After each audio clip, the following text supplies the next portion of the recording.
really good job of capitalizing on our bad shooting and some mental breakdowns, mental lapses. We tried to give this team a couple of days off after the opening up 5 or 6 on a row and that trip to Alaska for like 3 games in 3 days wore us a little bit, and thought we had great legs, having them give them some time off, and we may have had legs, but we lost our mental edge. So maybe that's my fault for giving them a little bit extra time. We should have practiced them through, but I thought we did not shoot the ball very well tonight, obviously, and we haven't shot it. We've not had very good results. But on the other hand, I thought we had a lot of mental slippage coming back to campus as well, too. We've really grown up and got a little bit mentally tougher on the road, and we let it get away from us coming back here. Ernie, was that mental slippage apparent early in that 14-2 run they went on? It was actually, to me, it was apparent yesterday. You know, you could tell it just from the perspective of coming back to campus, and you know, you kind of drop your guard when you get off that road because you got to get back and get involved in class and do some things like that and everything too. But I felt it a little bit yesterday, and certainly over the course of the game, just the shooting. When you get open looks like that, I mean, when you talk about Dex and Q and Brett, I think they were like 3 for 19 in the game, or 5 for 30 from the 3, and a lot of those shots are just wide open shots. It's not much you can do when you're not shooting the basketball, and some of that has to do with some mental slippage. Seeing that they had that mental slippage, seeing that was affecting their shooting, at any point did you tell the guys, get it inside? We talked about it a lot. We talked about they had a very difficult time driving us. In fact, we got back in the game when Ike started driving the ball towards the end of that first half, the last 10 minutes, especially in transition. So we had a lot of conversation about that. But I think, again, when you lose your mental, you lose your edge a little bit. And every time we didn't play as smart as we typically do, I thought Idaho made us pay, be it with a 3 that we should have been defending, a post duck in that we should have been fronting, a missed rebound that we should have been blocking out. They made you pay for your mistakes, so that's a good job on their part. How can Ike avoid foul trouble in that small lineup when he's sometimes on the block against a big guy? Well, that's the first time he's really had any, what I would call, serious foul trouble. So, again, when you're a little bit worn out, a little bit fatigued and not as sharp, we shouldn't have had to go small in this game.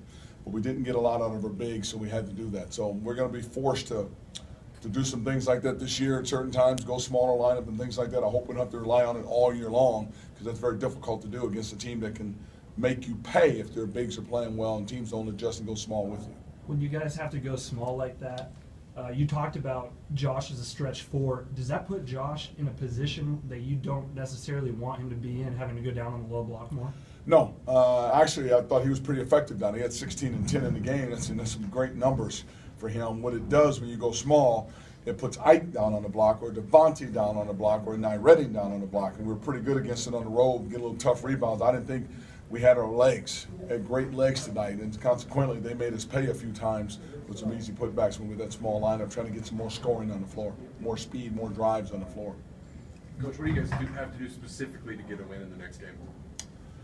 We got to get our legs back. Number one, get our mental back, and that's going to take a couple of days to do that. Texas San Antonio got a good win for tonight on the road against, I believe, against Northern Arizona. I believe it was on the road, but we need to get our legs and get our mental back to get ready to play on Saturday. That game's going to come quick. How nice is it, though? It's at home. You guys get to stay here in Poland. You know, it's nice if you can use it to your advantage. Well, one of our goals this year, obviously, has gotten away from us. We didn't want to lose on this court. And now we've got to start all over again and build that up again, because we let a game get away from us. And Idaho did a good job of taking that game from us. So the fact that you're here, you don't have to travel, yes, that's good. But at the same time, you need to take advantage of your crowd, take advantage of your building that you practice in every day. You mentioned yesterday that Jordan Rayleigh is going to be a key player, that he needs to step up to be able to compete with Gonzaga. So what do you need this weekend to see out of him, improvement, something? Be it Jordan, be it Cheatham, we've got to get more out of that. And I know we only played a minute or so in the game, but when you see what we see from the bench in terms of where he needs to be on the floor, the effort and energy and things like that, we probably need to give him a few more minutes and put him back in there. But at the same time, the game becomes such a touch-and-go game and critical to score the ball through things like that. And when you're getting point-blank layups and you can't convert, then you have to make some changes and do some things. So with Jordan, it's confidence. With Junior, it's confidence. With Cheatham, it's confidence. Those guys have got to get on their games. If we're going to be successful this year, we need more out of our inside guys. Ernie, what were you seeing in on-ball defense on their shooters? I felt like a lot of times on-ball defense was just a little bit lacking. We had a smaller lineup on the floor where we were supposed to switch. We're a little bit slow on the switch. I thought early in the game they really took the fight to us, really came out hot and shot the ball extremely well. and it was nothing we could do. I mean, they were hitting some deep shots, and we were up in their face and they were hitting them. But late in the game, as the fatigue factor set in on our legs, I thought we were a step slow. Is this the team that you think goes as the shooters go, or do you have to change things to make it where No. the shooting's not there? We have to shoot the ball. This conference is a scoring conference. It's been the Achilles heel for this program for the last couple of years. They've not been able to shoot the ball, so that's a confidence thing. There were some great looks in that game tonight that puts a lot more pressure on them if you knock down those shots. If you don't, it puts a tremendous amount of pressure on your defense to shut down a team that's in their groove, that's shooting it, and you're trying to figure out ways to manufacture points. That's very difficult to do, because when you got wide open shots, you've got to knock down your percentage of shots.